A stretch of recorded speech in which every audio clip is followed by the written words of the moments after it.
Welcome to another episode of Healing Through Love.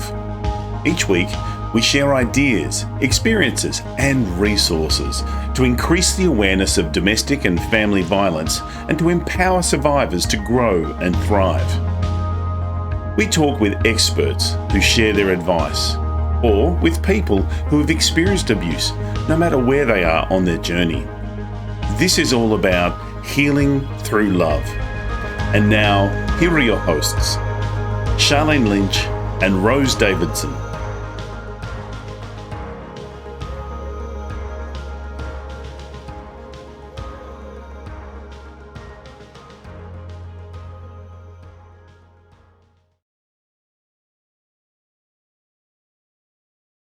The Healing Through Love podcast with host Charlene Lynch and Rose Davidson would love to acknowledge Global Glamping Charities Incorporated for generously supporting this podcast.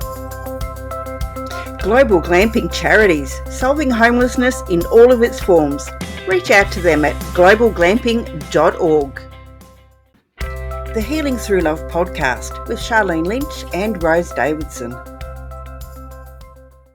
In episode 46, Anna Surrey shares with us why healing our food and body relationship is the healthiest thing that we could ever do for ourselves. Little kids are very much intuitive eaters. They don't need to read a diet book or a nutrition book to know what they want to eat. They have these signals, these internal signals from their own bodies, and then they might just eat carrots for a whole week. And the parents are freaking out and going, oh my God, she's never going to eat broccoli again. And then, after a week of carrots, like, okay, only broccoli, right? They go through these phases. They're very intuitive. And we all have this in us. It's just that then with time, we get more and more information from the outside that tells us we should believe these outside rules over our own internal signals. So a lot of the work that I do is about reconnecting us with our body. And then it's just about, okay, what foods do I actually enjoy? So many people that I work with think they're addicted to chocolate. Then they get full permission to eat all the chocolate they want, however much they want, until the day they die. And they go, actually don't really like chocolate. The Healing Through Love podcast with Charlene Lynch and Rose Davidson.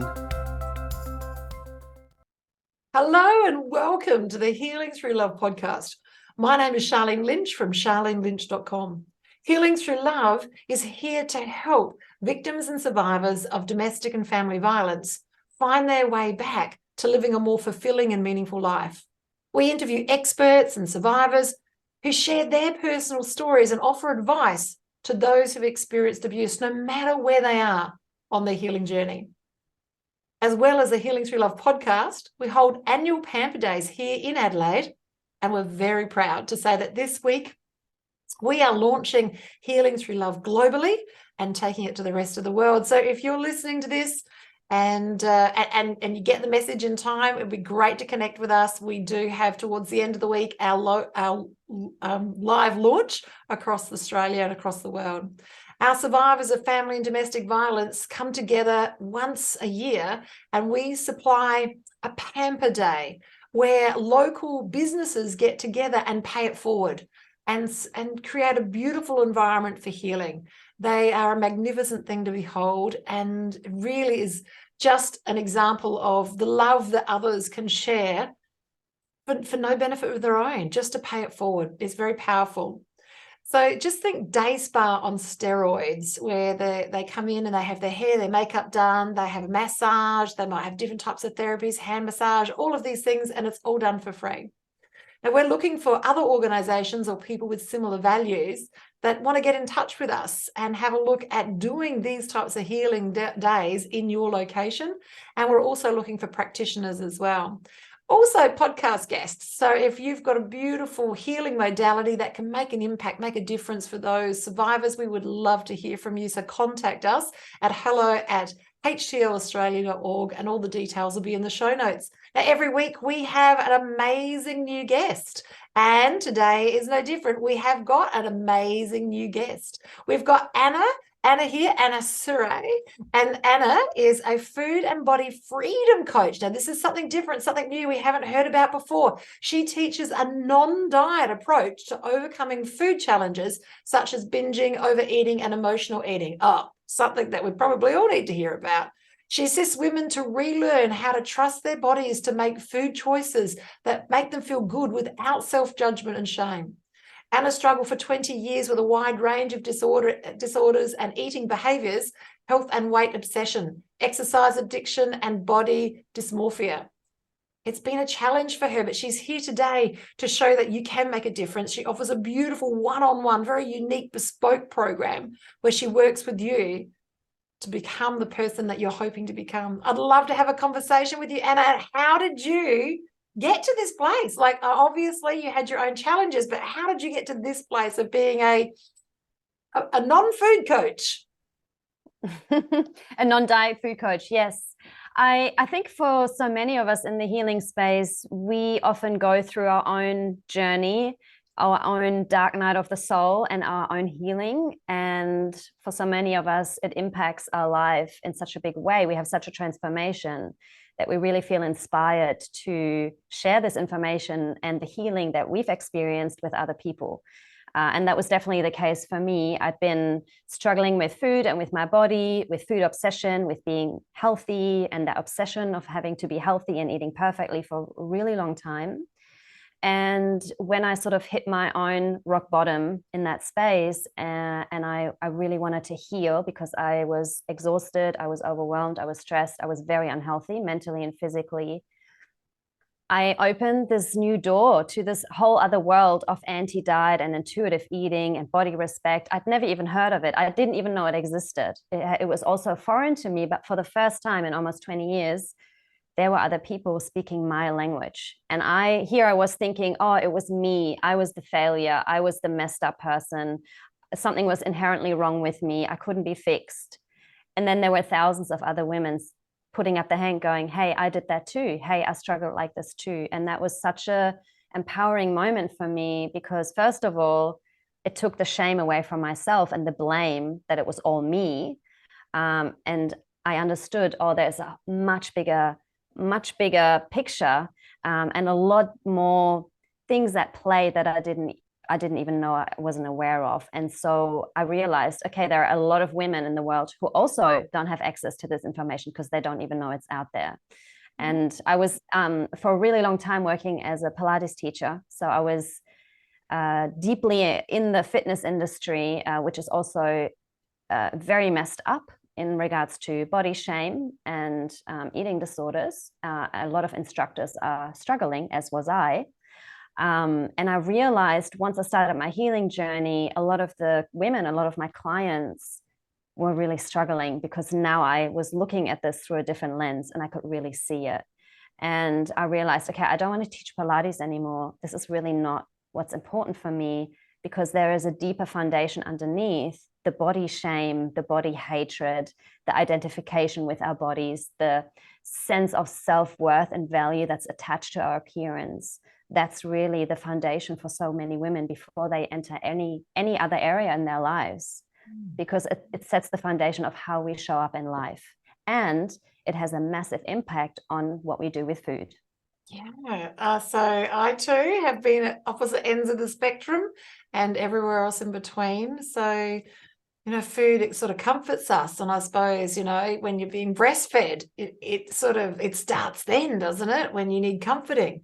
So we have this misconnection to food and soothing and emotions. And so it's complex, but you're saying that it's easy if we can move past the food and have a look at the thought processes that go and create, and the belief system. Is that what we're looking at?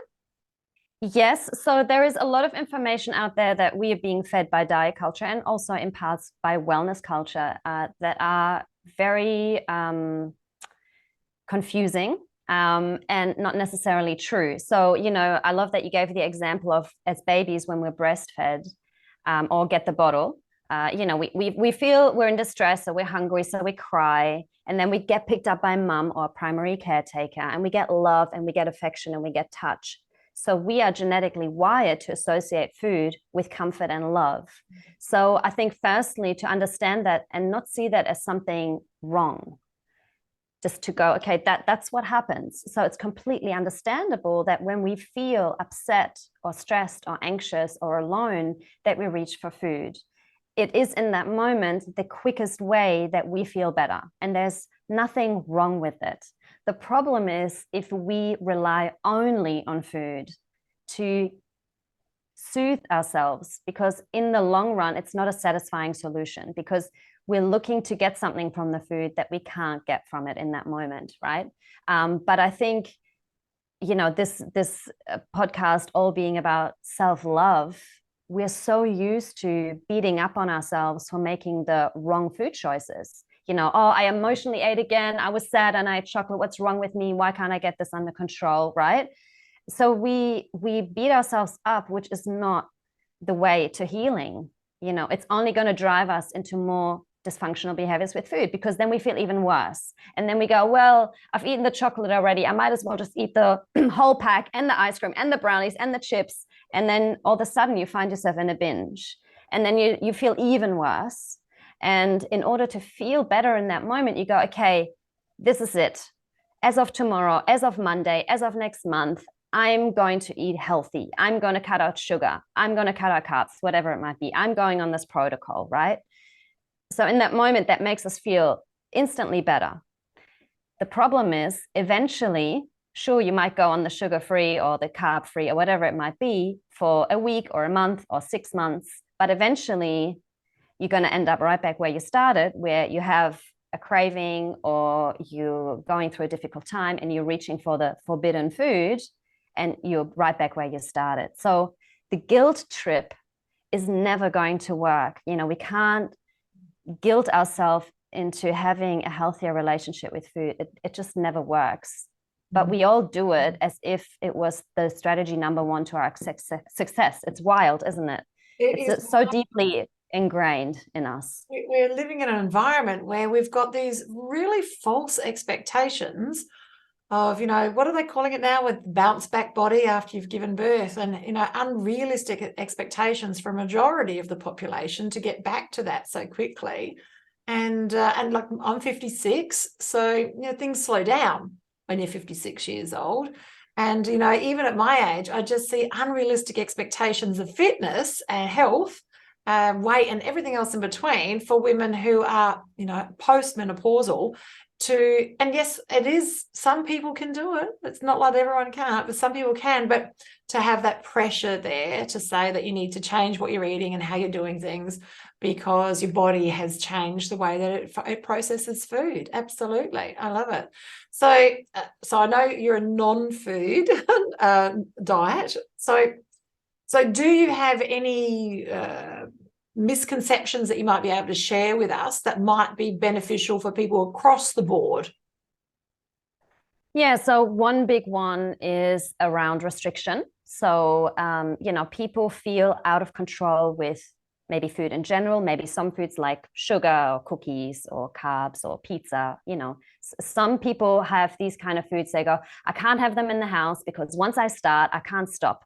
So they feel like these foods have a kind of power over them. So they try to restrict them. And like I said, what happens is usually you are able to restrict them for a certain amount of time, but eventually you're going to have a craving. It's like when you're trying to hold your breath.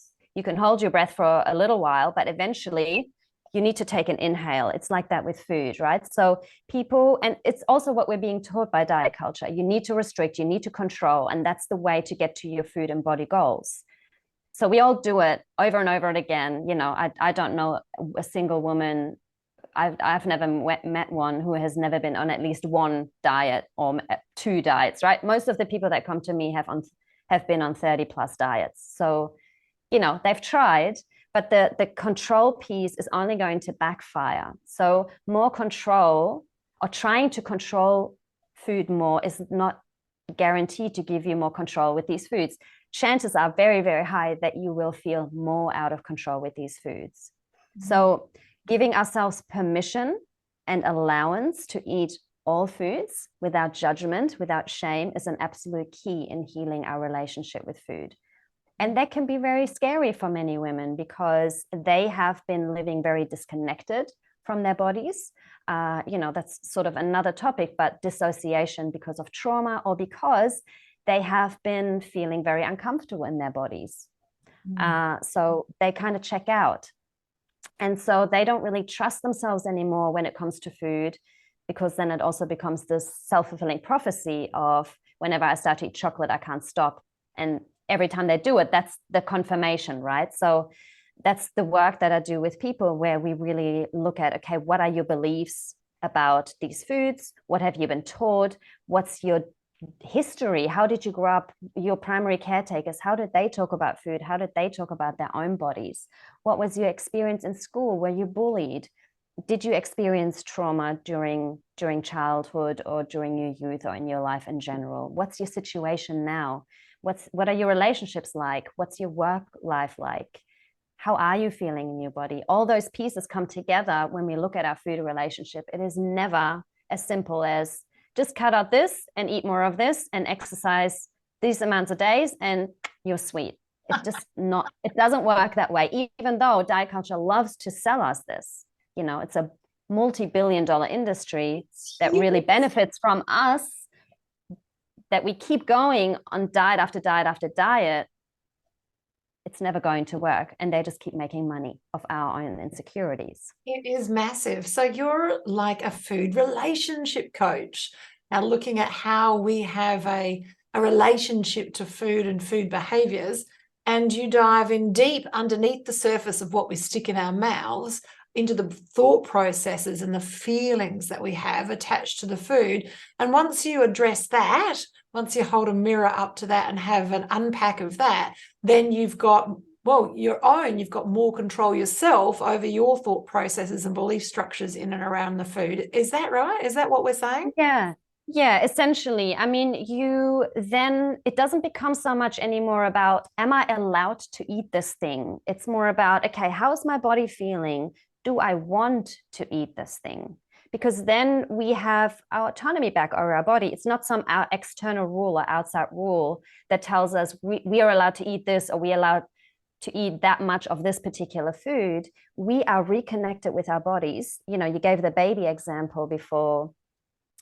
Little kids are very much intuitive eaters. They don't need to read a diet book or a nutrition book to know what they want to eat. They have these signals, these internal signals from their own bodies, and then they might just eat carrots for a whole week. And the parents are freaking out and going, oh my God, she's never going to eat broccoli again. And then, after a week of carrots, like, okay, only broccoli, right? They go through these phases. They're very intuitive. And we all have this in us. It's just that then with time, we get more and more information from the outside that tells us we should believe these outside rules over our own internal signals. So a lot of the work that I do is about reconnecting us with our body. And then it's just about, okay, what foods do I actually enjoy? So many people that I work with think they're addicted to chocolate. Then they get full permission to eat all the chocolate they want, however much they want, until the day they die. And they go, actually don't really like chocolate. But they never knew. Right? So we have to go through this process of figuring out, what foods do I enjoy? What foods do I generally like, in the mornings? Am I more a dinner person? Am I more a lunch person? Do I need a lot of small meals throughout the day? Do I do better with 3 big meals? There is no one size fits all, but we can't figure any of that out if we're not connected with our bodies and notice how food feels in ourselves when we are full, what cravings we have. I love it. It's a skill that we have to relearn. Intuition. So having that space between thought and action, and having that body awareness, that emotional awareness, so that we can decide and give control back to ourselves as to what we want to eat. I'm recently married, coming up to 12 weeks. And we have a conversation about what we want to eat and what we both feel like, and we'll come to an arrangement. If he wants more of something or more or less of this or something, we'll come up, okay, well, why can't we have broccoli and salad and something else? Like, who says that you can't have vegetables and salad on the same plate? and we eat because of the way that we like to eat. And it's been interesting. So he's a carnivore and I'm a vegetarian. So we've both made shifts and changes in our eating patterns and styles to accommodate each other. I still won't eat meat, but he does eat a lot more vegetables, just saying, than he used to. And we make food we make it an extra thing, like a thing that we like to do together. We make it together, we talk about it together, and even have afternoons where we'll make food in bulk and put it in the freezer and things like that. So like we've got a much more healed relationship with food than I used to have, because I have come from a background of not a very good relationship with food and took a long journey. And listeners, this is why it's important to get a coach on the subject, because if you wait, I'm 56 and I've only just sort of figured it out. You don't want to wait till you're 56 to figure this stuff out. You definitely do want someone who's gone through the road, not just read a book or gone to university, but gone through the road themselves and understood the potholes in the road. And she's in the trenches with you. Anna's in the trenches with you, helping you make those different choices and healing your relationship and getting back in touch with your intuition. So now you work one-on-one with clients. What does that look like? Is it online or in person? How does that work? Yeah, I work online with clients. It's a very unique approach because obviously everybody's different. We all come with our own history, like I just said, and our own pre-story of where we're at. And then, like I said, we go into depth of what are your beliefs around food? What's your biggest struggle right now? We look at any existing trauma, what's happening in the body, how are you feeling about your body? A lot of it is around education, these sort of diet culture myths, that are so commonly put out there that we all believe them from a very young age. So we debunk those and we again bring it back to their body. I do a lot with body awareness and this piece called interoception. So interoception is the way our body communicates internally with us. So for example, we all know what it feels like in our bodies when we need to pee, right? We don't have to question, oh, I'm feeling something down there. What does that mean? No, we all know we have to pee. So that's an interoceptive signal, and the body does the same with food and cravings and fullness and any kind of sensations that we might be feeling. Is it anxiety or am I hungry? We really work on getting them reconnected with their body and knowing what the different signals mean. And then a big piece of the work is as well body image. Because our relationship with our body is generally the reason why we've gone on a diet to begin with. So there was some sort of dissatisfaction with our bodies, some sort of insecurity, some sort of shame that we go, right, I'm going on a diet, I'm going to eat less, I'm going to exercise more. That's where it all started, right? So we can't just look at the food piece. We also have to look at the body piece. And healing body image, like I said right at the beginning, is sort of the foundation for any woman, because once you stop objectifying yourself, as in I'm a body first and a person second, that's how we all walk around. We look at other people first and we kind of scan them, and then we usually compare them to our own bodies. And okay, she's got a bigger belly, she's got a smaller butt, whatever. We do it automatically because we objectify the person and we objectify ourselves, because that's, as women, we've been taught that we're objects first and foremost. And so disconnecting our human beingness from our body and going, we're a person first, and our body is our vessel that we experience life through. And that is it. And of course, we want to take care of our body. We want to make sure that we can do the things that we really want to do with our body, because our body allows us to do all the fun things that we want to experience. And then what it looks like becomes secondary. And that's such a powerful realization when that really lands. And obviously that is a process. But so much healing happens when we look at body image. And when we really see ourselves as this incredible being, this incredible woman. And from there, when we heal that, then the food piece, usually with the other work that we do, falls into place by itself. It's incredibly freeing. Yeah, because then you no longer walk around terrified of What if I gain a few kilos? What if I never lose it? What is this person going to think of me? What if my husband or my partner thinks I'm fat and doesn't want to touch me anymore, right? We don't think like that anymore. We're just free from all that stuff. And you might know this also from your own experience. When we're so weighed down by these food thoughts and the weight thoughts and the body thoughts, it's like it just dampens our spirit and our happiness and our fulfillment, because we always think, oh, I just need to perfect my eating and I need to perfect my body, and then my life will start. Then I will do all of these things. So we give the weight on our body so much power, whereas we can do those things right now. It's just that we've been taught we can't. So when you're free from that, it's like you're literally reborn. I know that's very kind of a cliche thing to say, but I always say there is the you before and the you after healing your food and body relationship, and it's a completely different existence. So yeah, we dive deep into all of that work so that you can live again fulfilled and happy in yourself and feeling at home in your body again.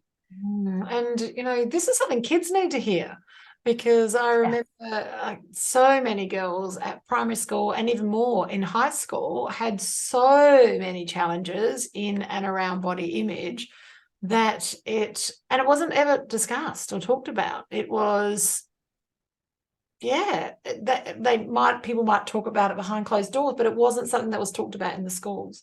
So that would be fascinating to see what the program would look like in a school environment to help them before they've even come out into the world, to help them make different choices and work with that thought structure in and around food and everything that's got to do with. Now, I hear that you're going to be doing some group programs coming up. That's really exciting. Yeah. And they're going to be online too, Anna?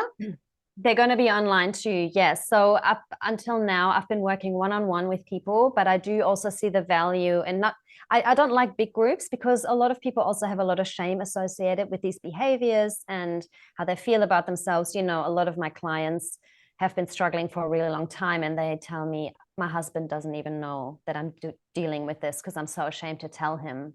So I like the privacy and the intimacy of small groups, but I also do see the value of other women coming together and empowering and inspiring themselves to go, oh, okay, like I said at the beginning, I'm not the only one that's struggling here.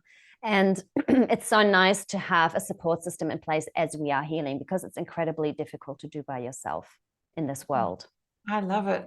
And Anna's offering a free call, and the link is in the show notes and also in the description. So you can reach out and have a conversation with her and see if she's a good fit. If you've got this challenge and you've been having it for a while and you've probably tried 1 or 2 or 3 or 4 diets like I have, then, this is the time to consider something deeper.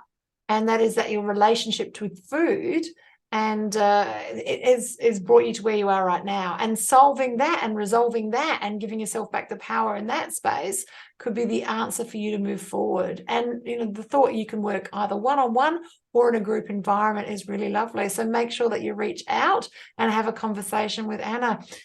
Food is a fascinating thing. We eat so many times a day, and it's part of every part of what we do when we travel, when we have guests, when we eat out. It's always about food. It maintains us, it sustains us, it helps us move forward. And yet it's not something that we're that educated about. We look at Dr. Google information, we get information. And to add here as well, it's like you said, we eat every single day for the rest of our lives, and yet we have been taught to treat food as the enemy. So every day we put the enemy into our bodies and put our body in a really big stress response, when it can be a completely different experience where we receive so much pleasure and joy and satisfaction, which is a wonderful opportunity. I'm a sensation eater. I love the sensations of different food. So for starters this afternoon, so it's 6:30 here. So before we jumped onto the podcast, I had a starter with my other half. And so we had edamame. Now, I love it because you've got to play with the food to eat it. You've got to pop it into your mouth, and then the sensation and the feeling is different, and it's warm. And I like it, food that's an adventure, and it's got different sensations and feelings. I'm really attached to that.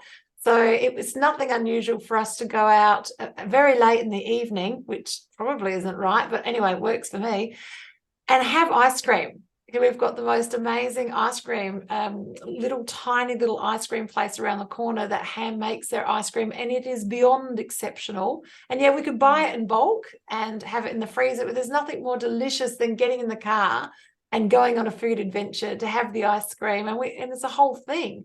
And we just love the adventure of going and getting the ice cream, which is, I don't know, it's part of that love of food. And when you change your relationship to what you're putting in your mouth, these adventures become fun, and it's a different sensation. And I've got no proof about this, and Anna, maybe you can help me with this. But when we change the frequency in our thought process around the food that we're going to be eating, it digests differently.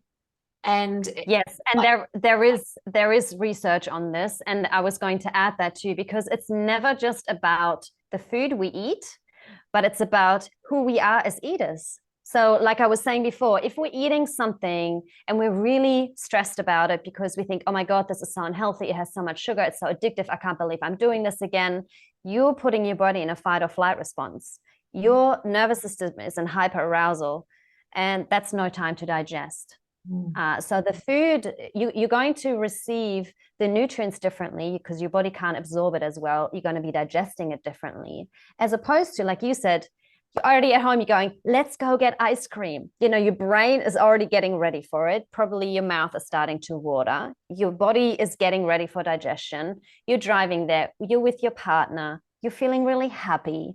You're getting the ice cream, you're putting in your mouth, you go, oh, it's so good. You're tasting all the different flavors in your mouth. That is the healthiest thing you could do for yourself, rather than drinking a celery juice, hating it, and going, oh, it's totally not what I feel like, right? So we have to stop looking at food as just this black and white thing. We are much more than just this body that we see and the food that goes in. There are so many other aspects that come into our eating experience that's so important to remember. Absolutely. So I've come from being a size 24, so I know both ends of the spectrum. And some of the things that I was doing when I was a size 24, I was running a sizable business, but I was eating junk food in one hand while I'm driving a car on my way to the next appointment. And there's nothing about that is conducive. Nothing that's conducive. Driving in itself is a challenge. Driving whilst you're eating, and then shoving it in because you've got somewhere else to be. It takes the love and that experience out of food. So David and I go out of our way to make food an experience. We eat out a lot. We have people over a lot, and there's the difference when your relationship changes with food is it's impactful, it's healthy for you. And when I look in the mirror, I don't look 56. I don't think I look 56, but I believe my relationship with food is a big part of that, because I love the food and the food loves me back. And it's a beautiful thing. What a wonderful service that you're providing the community, the universe, really, and helping people change their relationships with food. We need this. We need more of this. I can see an academy for you with lots of other coaches that you're teaching this new way of looking at food and what we do. And if we can get this into the schools and help people, this is really going to make a huge impact to the world. This has been an amazing, it doesn't feel like half an hour, but it is.